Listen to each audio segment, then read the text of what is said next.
Ambassador Lee Minho sat in his office on Earth, sipping his morning coffee when the communication screen suddenly flashed red. An urgent message from the Galactic Council had arrived, and the tone made his stomach drop. The Council wanted Earth's representatives at Nexus Prime immediately for what they called an emergency session. Minho read the message 3 times, his frown deepening with each pass. Words like violations of interspecies accords and aggressive expansion jumped out at him.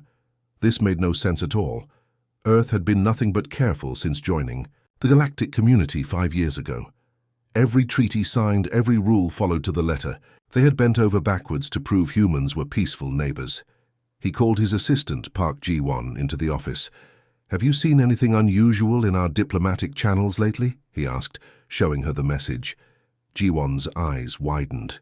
As she read it, "Sir, this is completely unfair. We haven't violated anything," she said, her voice tight with worry. Minho nodded grimly. "That's what concerns me. Either they're mistaken or something else is happening here." As if on cue, his secure communication device started beeping rapidly. Encrypted messages were coming in from human colonies across the galaxy. Minho's heart sank as he opened them one by one. Colony administrators from New Geneva, Kepler Station, and the Outer Rim settlements were all reporting the same thing. Sudden coldness from their alien neighbors, trade agreements being questioned, and whispers of accusations they couldn't understand. Kim Da-yun from New Geneva sent a particularly troubling report. The Zephyrian traders who've been coming here for 3 years suddenly cancelled all their contracts yesterday.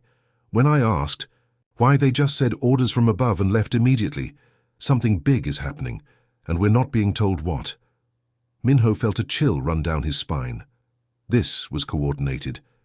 You don't get this kind of synchronized behavior across multiple species and star systems without planning. The Council wasn't just upset about some minor treaty violation. They were setting something up. He stood up and walked to the window, looking out at the peaceful streets of Geneva below. Children were playing in the park, completely unaware that their entire species might be in danger. Earth had worked so hard to earn their place among the stars, to prove that humans could be trusted partners in this vast galactic community. "Ji-won, start preparing our fastest ship," he said quietly. "And send a priority message to Admiral Kim Tae-ho. Tell him I have a bad feeling about this council meeting." His assistant looked confused. "Should I include that exact wording, sir?" Minho turned back to her, his expression serious. "Yes, he'll understand what I mean." As Ji-won hurried out to make the arrangements, Minho stared at the council's message again. 5 years of perfect behavior, and now this. Either humanity had enemies they didn't know about, or someone was playing a very dangerous game. Either way, he suspected this emergency session on Nexus Prime was going to change everything. The coffee in his cup had gone cold, but Minho barely noticed. He was too busy wondering if he was about to walk into a trap that had been months in the making. The massive doors of the council chambers slid open with a deep rumbling sound that seemed to echo Minho's racing heartbeat. He walked in alongside 12 other human representatives, their footsteps unnaturally loud in the tense silence. The chamber was enormous, designed to make visitors feel small and insignificant. Today, it was working perfectly. Around them sat delegates from dozens of alien species in a perfect semicircle. Minho had attended many council sessions before, but this felt completely different. Usually there was polite chatter, nods of acknowledgement, even friendly greetings. Today, every single alien face stared at the humans with cold hostility, not one friendly expression in the entire room. Chancellor Veltar, a tall creature with blue-tinted skin and 4 arms, rose from the central podium. His voice carried clearly through the chamber's acoustics. "The emergency session of the Galactic Council will now begin. Humanity stands accused of severe violations against interspecies law." Minho exchanged worried glances with Colonel Choi Hye-jin, who led the military representatives. This wasn't how council sessions normally started. Where was the formal greeting? The review of previous business? They were jumping straight to accusations. "We present evidence of human aggression and treaty violations," Veltar continued, gesturing to massive screens that descended from the ceiling. The first video showed what appeared to be human warships attacking a civilian transport. Minho's blood ran cold as he watched. But something felt wrong. The ship movements were too smooth, too perfect. Real space combat was messy and chaotic. This looked almost rehearsed. This footage shows human vessels destroying a peaceful Karathi merchant ship 3 weeks ago, Veltar announced. That's impossible. Minho stood up, his voice firm. Our nearest ships were light years away from that sector. We can provide navigation logs to prove it. But Veltar wasn't listening. More videos played, showing supposed human attacks on mining stations. Communications intercepts of humans planning invasions. Recordings of human officers giving orders to target civilians. Each piece of evidence was more damning than the last. Lee So-young, Earth's chief diplomat, whispered urgently to Minho. The video quality is too good. Look at the lighting, the camera angles. Real combat footage is shaky, unclear. This was staged. Minho studied the evidence more carefully and felt sick to his stomach. The aliens had spent months, maybe years, creating this elaborate deception. The communications were in perfect human languages, with no static or interference. The ship movements followed textbook military maneuvers that no real captain would use in actual combat. Even the human voices in the recordings sounded slightly artificial, like advanced computer simulations. You will notice, Veltar's voice boomed, that humanity has been systematically preparing for galactic conquest. Their so-called peaceful expansion was merely reconnaissance for invasion.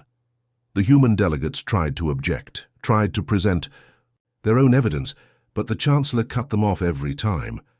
This wasn't a trial where both sides could speak. This was a performance, carefully orchestrated for an audience that had already decided the outcome. Minho realized with growing horror that every alien species in the chamber was part of this conspiracy. The evidence was too sophisticated for one species to create alone. This had taken coordination, planning, and resources from multiple civilizations working together. The Council votes unanimously, Veltar declared without even calling for discussion, to revoke humanity's membership and authorize all necessary defensive measures against human-controlled space. The vote happened so fast that Minho barely had time to process it. Defensive measures, that was diplomatic language for war. Minho and the other human representatives rushed toward the docking bay where their 3 diplomatic ships waited. The council session had ended abruptly after the vote, with Veltar dismissing them coldly. You have 12 hours to leave Nexus Prime territory, he had said with what almost looked like a smile. Something's very wrong here, Colonel Choi muttered as they hurried down the corridor. That whole session felt rehearsed. They didn't even pretend to listen to our side. Captain Park Jin-woo was already running pre-flight checks when they reached their lead ship, the Harmony. Sir, I'm getting strange readings from the station's defensive grid, he reported, his voice tense. Energy signatures I've never seen before. Minho felt his stomach drop. Get us out of here, now. The ship's engines hummed to life, but as they began to pull away from the docking bay, everything went wrong at once. Brilliant blue beams of energy struck all 3 human ships simultaneously. The Harmony shuddered violently, and every system on the bridge started flashing red warnings. We're completely dead in space, Jin-woo shouted over the alarm sounds. Those weren't defensive weapons. They were some kind of advanced disabling technology. Our engines, communications, even life support backup systems are fried. Through the viewport, Minho watched in horror as the space around Nexus Prime filled with warships. Not just a few patrol vessels, but massive fleets from multiple alien species. Zephyrian crystal ships that looked like floating diamonds, Karathi, vessels that moved like metallic insects, and dozens of other designs he recognized from supposedly friendly neighbors. How long have they been hiding those fleets? Lee So-young whispered, her face pale as she stared at the overwhelming display of military might. The communication system crackled to life. Apparently the aliens wanted them to receive messages, even if they couldn't send any. Emergency broadcasts from human colonies across the galaxy started flooding in, each one more terrifying than the last. This is New Geneva Colony, came a panicked voice. We're surrounded by unknown hostile fleets. They appeared out of nowhere and are demanding immediate surrender. Our defense platforms are outnumbered 50 to 1. Another transmission followed immediately. Kepler Station to any human vessels. Massive alien fleets have blockaded our system. They're jamming all our communications except for surrender frequencies. Where did they all come from? Minho sank into his chair as more reports came in. Every single human settlement, from the largest colonies to the smallest research outposts, was reporting the same nightmare scenario. Overwhelming alien fleets appearing simultaneously, communications being jammed, and demands for unconditional surrender. They planned this for months, Colonel Choi said quietly, her military training helping her see the bigger picture. Think about it. They needed our diplomatic and military leadership off-world and isolated. They needed time to position fleets around every human world without being detected. They needed coordinated timing across hundreds of star systems. The scope of the betrayal was staggering. While humanity's representatives were being summoned to Nexus Prime for a fake trial, alien fleets were moving into position around every human world. While Earth's leaders were focused on defending against false accusations, their enemies were preparing for a coordinated strike that would hit every human settlement at once. "Sir," Jinwoo called from his station, "I'm detecting something else. These alien fleets, they're not just from Council member species. I'm seeing ships from races we've never even met before. This conspiracy goes way beyond the official galactic government." Minho stared out at the alien armada surrounding them, realizing that humanity had been living in a carefully constructed lie. Their peaceful integration into galactic society had been nothing but a setup for this moment. The first reports came from the Outer Rim colonies, and they painted a picture that made Minho's blood run cold. Through the Harmony's damaged communication system, desperate voices crackled across space, telling stories of overwhelming destruction. "This is Commander Kim on New Geneva orbital platform," came a transmission filled with static and explosions. "The Zephyrian crystal ships are tearing through our defenses like paper. We've lost 3 defense stations in the first 5 minutes. These aren't the same Zephyrians who used to trade with us. They're using weapons we've never seen before." The video feeds that followed were horrific. Massive crystalline warships, each one larger than anything humanity had built, focused their energy beams on human orbital installations. The defensive platforms that had taken years to construct were reduced to glowing debris in seconds. Human patrol ships, designed for peacekeeping and exploration, were hopelessly outmatched by the alien war machines. From Kepler Station came even worse news. "The swarm ships are everywhere," reported Captain Lee DeYoung, her voice barely audible. "Over weapon fire. Thousands of them moving like angry insects. Our frigates can't even target them properly. They're too fast and there are too many." Minho watched through the surveillance feeds as clouds of small alien vessels surrounded the human ships like deadly metal locusts.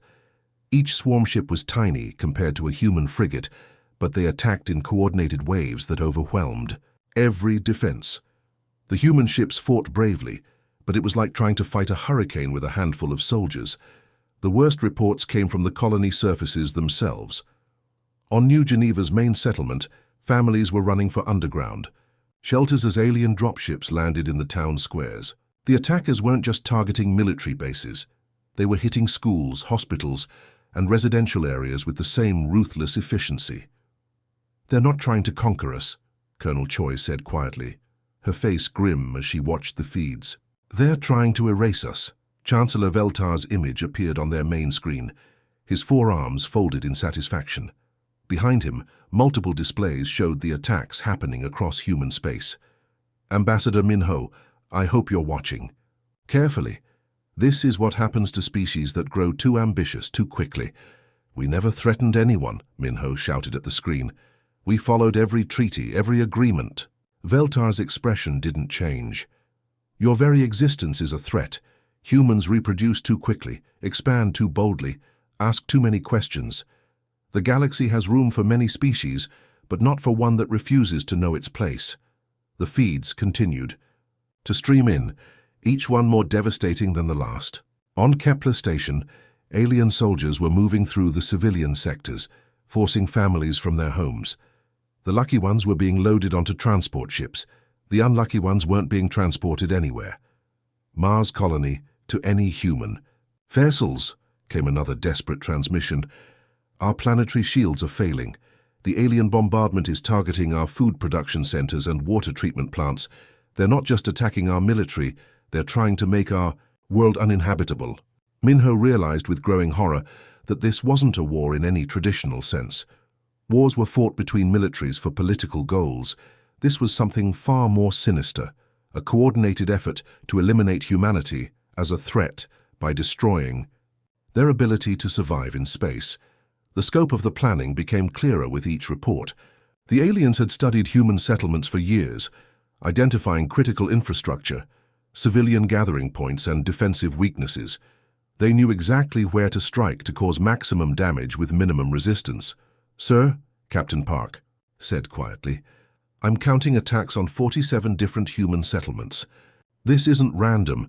They're hitting every single human presence in the galaxy simultaneously." Captain Park, so young, gripped her command chair as the Endeavour shook violently under enemy fire.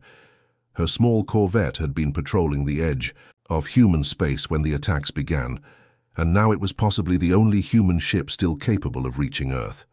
The alien blockade around the home system was massive, but her ship was fast and built for reconnaissance. "We're taking heavy damage to the port engines," reported her communications officer, Lieutenant Kim Min-seo. "But I think I can punch through their jamming field if we get close enough to Earth's relay stations." So Young had watched the systematic destruction of human colonies for the past 6 hours. Every attempt to call for help had been met with silence from their supposed galactic allies. It was clear now that the entire galaxy had turned against humanity, and Earth needed to know the truth before it was too late. "Do whatever it takes," she ordered. "The people back home have no idea what's really happening out here." The Endeavour dove toward Earth at maximum speed, dodging between alien patrol ships that were already taking positions around humanity's home system. So Young had managed to record everything: the fake evidence presented at the council trial, the coordinated attacks, and most importantly, intercepted alien communications that revealed the true scope of their conspiracy. "I'm breaking through," Min-seo shouted, "transmitting on all emergency frequencies now." So Young activated the ship's main communication array and began broadcasting. "This is Captain Park So Young of the human corvette Endeavour to Earth Command. We are under coordinated attack by all Council species. I repeat, this is not a random conflict. This is a planned extermination attempt." Her message included everything they had witnessed: video footage of the fabricated evidence at the trial, recordings of alien commanders discussing the systematic targeting of civilian populations, and proof that species humanity had never even contacted were participating in the attacks. "The Council never intended to give us a fair trial," she continued, her voice steady despite the explosions around her ship. "They summoned our leaders away from our colonies specifically to leave our people defenseless. Every human settlement in the galaxy is under attack right now. On Earth, the emergency session of the Global Defense Council was already in progress when So Young's transmission arrived. President Li Huanju had been awakened at 3 in the morning by reports of strange fleet movements near the outer planets. Now, as the Endeavour's message played through the council chambers, the room fell into stunned silence. "How many colonies have we lost contact with?" asked Admiral Kim Tae-ho, his face pale as he processed the scope of the betrayal. "All of them, sir," replied Intelligence Director Choi Ji-hai. "We thought it was communication equipment failures or solar storm interference. We never imagined—" Admiral Kim stood up slowly, his decades of military experience helping him see the bigger picture immediately. This wasn't just an attack on humanity's colonies. It was the opening move in a war of extinction.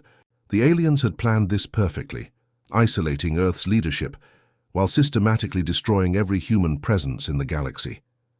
His secure communicator buzzed with an encrypted message from deep within the lunar military complex. The message was short, but it made his blood run cold. "Project Prometheus is active. All assets are go. Hold at all costs. The fleet is coming home." Kim had hoped he would never see those words.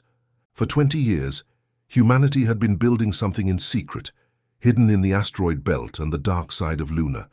Something the galactic community had never been told about. On Lunar Base, massive doors that had been sealed for decades began, grinding open with mechanical sounds that echoed through the lunar valleys. Deep within the hidden shipyards, lights that hadn't been activated since the construction phase began flickering to life. Admiral Kim looked around the emergency council chambers and spoke quietly. "Ladies and gentlemen, it's time our new galactic friends learned what humanity has really been doing for the past 20 years. Admiral Choi Hye-jin stood in the command center, buried deep beneath Luna's surface, watching as 20 years of careful planning finally came to life. The massive display screens showed the Sol system like she had never seen it before, not as the peaceful home of humanity, but as the fortress it had always secretly been. "Begin Phase 1 activation," she commanded, her voice steady despite the magnitude of what was happening. Around Jupiter, what the galaxy had known as simple mining platforms began their transformation. Massive sections of industrial equipment folded away like flower petals, revealing the sleek hulls of battleships that dwarfed anything humanity had ever shown to the Council. These weren't mining stations at all. They were construction facilities that had been building humanity's real fleet for 2 decades. Captain Lee Won-ho, monitoring the Jupiter sector, reported with barely contained excitement, "All 12 dreadnoughts are powering up successfully. The Retribution, Vengeance, and Reckoning are showing full weapons systems online." Each of these massive ships bristled with weapons technology that made the Council's crystal ships look primitive. Railguns that could punch through a moon, particle beam arrays that had been theoretical when humanity joined the galactic community, and armor plating designed to withstand the kind of concentrated firepower the aliens were using against human colonies. "What about the asteroid belt facilities?" Choi asked. "Carrier Groups Alpha through Echo are launching now," came the reply from Commander Park Ji-won. "Total of 48 vessels, each carrying 500 AI-controlled fighters." The asteroid belt had been humanity's greatest deception. While alien inspectors had visited the obvious mining operations, they had never suspected that deep within the largest asteroids, humans had built the most advanced automated shipyards in the galaxy. The carrier ships emerging now had been assembled, piece by piece over years, hidden in the darkness between worlds. But the most shocking revelation was happening around Earth itself. Scientific research stations that had orbited the planet for decades were shedding their disguises like snakes shedding skin. What had appeared to be peaceful laboratories and communication arrays were actually weapons platforms armed with technology the Council had thought was purely theoretical. "Sir," reported Lieutenant Kim Da-yun from the Weapons Coordination Center, "the orbital defense grid is fully deployed. We're showing 360 weapon platforms with overlapping fields of fire covering every approach to Earth." Admiral Choi allowed herself a small smile. When humanity had first encountered the galactic community, their leaders weren't naive idealists. They were survivors who had learned from centuries of human conflict. The friendly face they showed to the galaxy had been real, but it had also been backed by the cold logic of preparation for the worst-case scenario. "Begin Phase 2, she ordered. "Deploy the mobile fleets." From hidden bases throughout the outer solar system, fleets of human warships began emerging.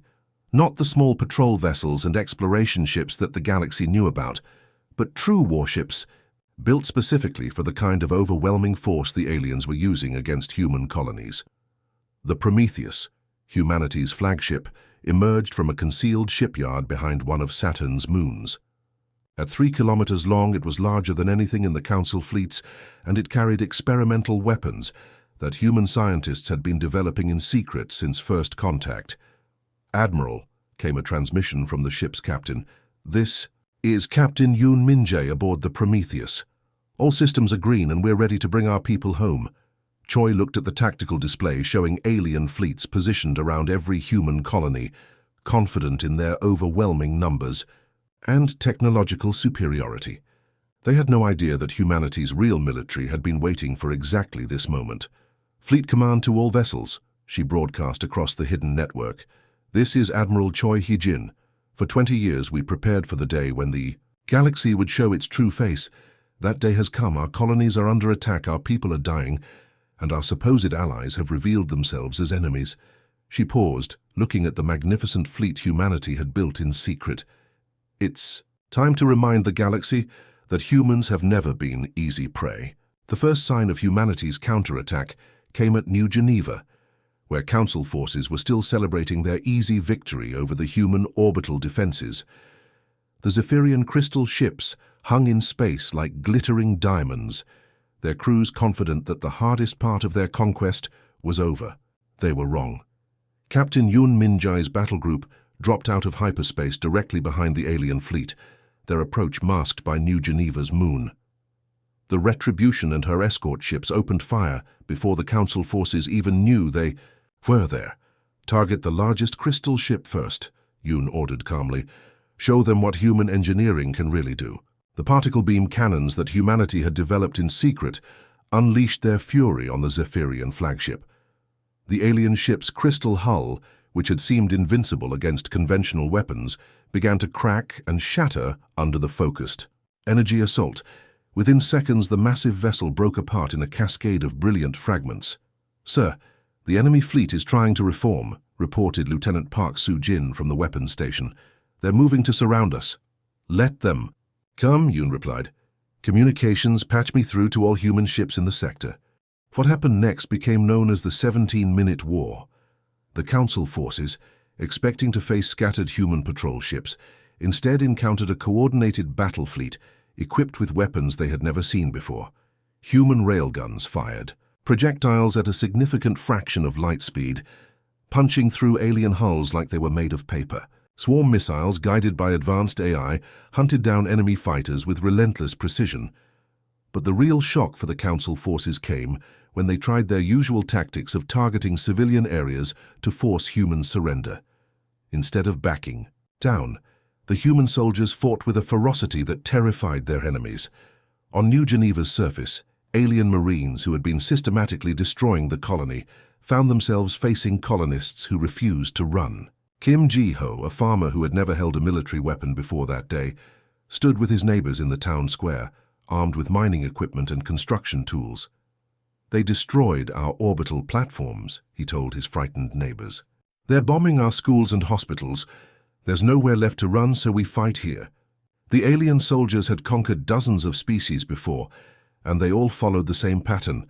When faced with overwhelming force, civilians would surrender to save their own lives. But humans were different. Instead of surrendering, families fought together. Instead of fleeing, communities banded together to protect each other. The Karathi commander, leading the ground assault, sent increasingly desperate reports back to his fleet. The humans refused to surrender even when facing certain death.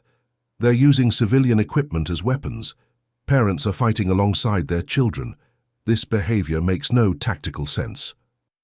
What the aliens couldn't understand was that humanity had learned something from centuries of their own conflicts. Sometimes the only way to survive as a species is to be willing to die as individuals. In space, the tide of battle turned completely. The Council fleets that had seemed so overwhelming were falling back under the precise, coordinated assault of human warships. The crystal ships that had terrorized human colonies were being systematically destroyed by weapons they had no defense. "Against Admiral Choi to all fleet commanders," came the transmission from the Prometheus. "Council forces are attempting to retreat from multiple sectors. Our orders are clear. No alien ship leaves human space alive. They wanted to exterminate us, so we show them what extermination really looks like." Captain Lee Da-young, commanding the carrier group at Kepler Station, watched as her AI-controlled fighters hunted down fleeing Karathi swarm ships. "Copy that, Admiral. Beginning pursuit operations now." The hunters had become the hunted, and the Council forces were learning that humanity's peaceful nature had limits that should never have been tested. The pursuit began immediately after the Council fleets broke and ran from human space. "Admiral, Choi's orders were simple and terrifying. Follow them home and finish what they started." For the first time in galactic history, war was coming to the core worlds that had thought themselves untouchable. Captain Yun Minjae led the first wave towards Zephyria Prime, the crystal homeworld that had orchestrated much of the conspiracy. against humanity. The planet's surface was covered in magnificent crystal cities that caught and reflected starlight in breathtaking displays of beauty. It had been peaceful for over 1,000 years. "Sir, we're receiving surrender transmissions." "From the planetary government," reported Lieutenant Park Soo-jin. "They're claiming they had nothing to do with the attacks on human colonies." Yoon's expression hardened. "Show them the recordings of their crystal ships targeting our schools and hospitals. Then ask them again about their innocence." The bombardment. Jove Zephyria Prime began at dawn on the planet's largest continent.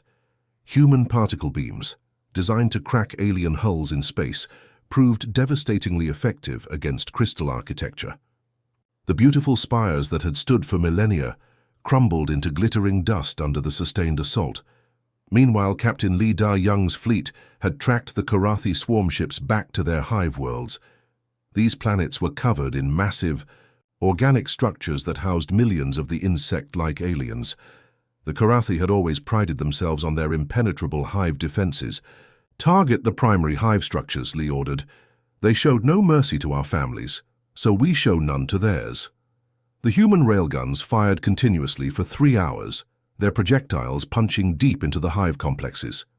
The organic walls that had protected the Karathi for centuries proved no match for weapons moving at relativistic speeds.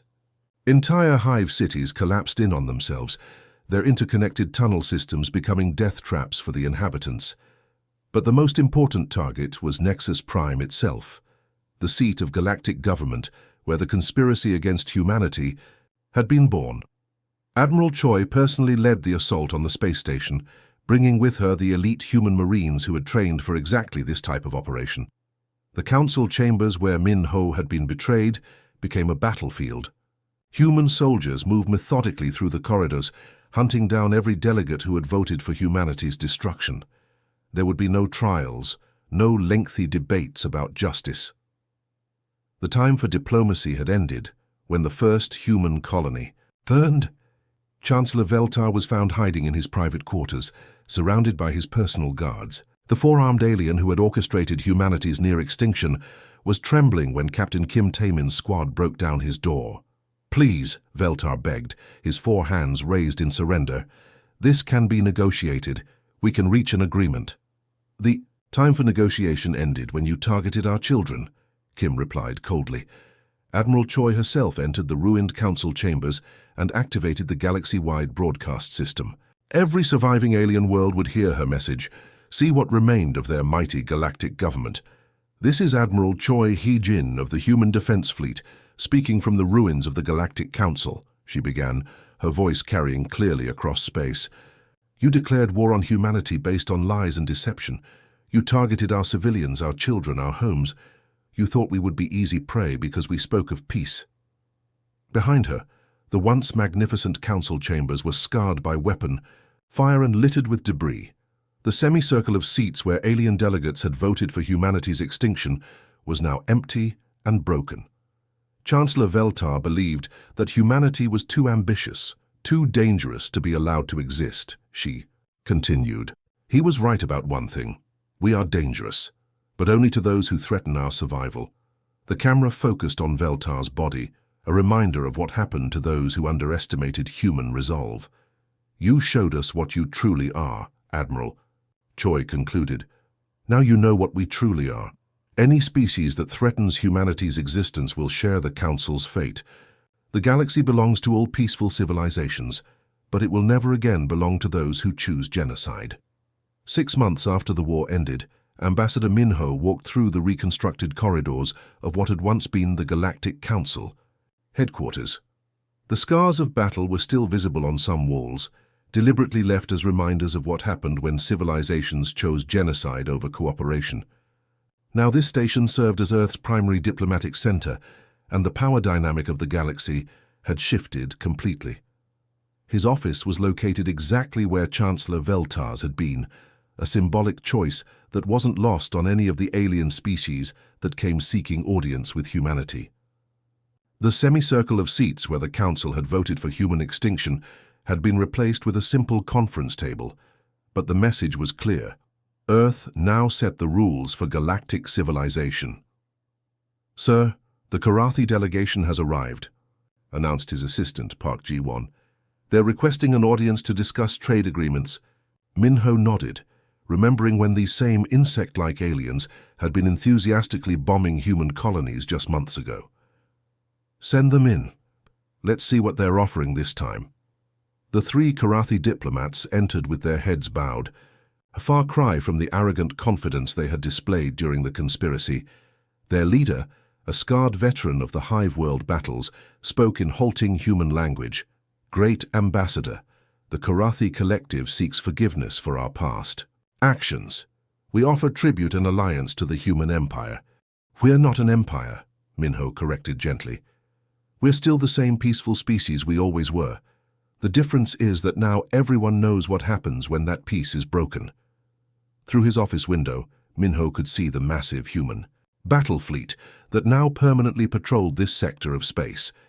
The Prometheus hung in orbit like a metal mountain, its weapons powered down, but clearly visible. Every alien who visited this station had to pass by humanity's military might to reach the diplomatic levels. The truth about humanity's peaceful expansion had shocked the galaxy more than the military victory itself. Intelligence reports revealed that every human colony had been built as a fortress from day one. Those friendly trade ships that had visited alien worlds for years had been carrying advanced sensors, quietly mapping defensive positions and recording military capabilities. The human diplomats who had seemed so eager to learn about alien cultures had actually been intelligence operatives gathering strategic information. "We were never planning to conquer anyone," Min-ho explained to the nervous Karathi delegation. "But we learned from human history that peaceful civilizations only survive by being prepared for war. You taught us that lesson was correct." Another delegation was waiting outside. The Zephyrians, or what was left of them after their crystal cities had been reduced to dust. They had once been proud of their advanced technology and ancient civilization. Now they came offering their most precious scientific knowledge in exchange for the right to rebuild their shattered world. The pattern was the same across the galaxy. Species that had enthusiastically joined the conspiracy against humanity now approached Earth as supplicants, offering tribute, technology, and complete submission. They had learned that humanity's seemingly naive trust had been backed by careful preparation and overwhelming force. "The thing about trust," Min-ho said, looking out at the stars beyond the station, "is that it only works when both sides honor it. Break that trust, and you discover what the other side was really capable of all along." The galaxy had learned a harsh lesson about the species from Earth. Humans would offer friendship, cooperation, and peaceful coexistence to anyone willing to reciprocate. But betray that trust, threaten human families and children, and they would face the full fury of a species that had climbed to the top of their own world's food chain through intelligence, cooperation, and an absolute refusal to go quietly into extinction. The new galactic order was simple. Treat humanity with respect and receive friendship in return. Threaten humanity's existence and face the consequences. The choice, as always, belonged to each species individually. The galaxy had finally learned what it meant to coexist with human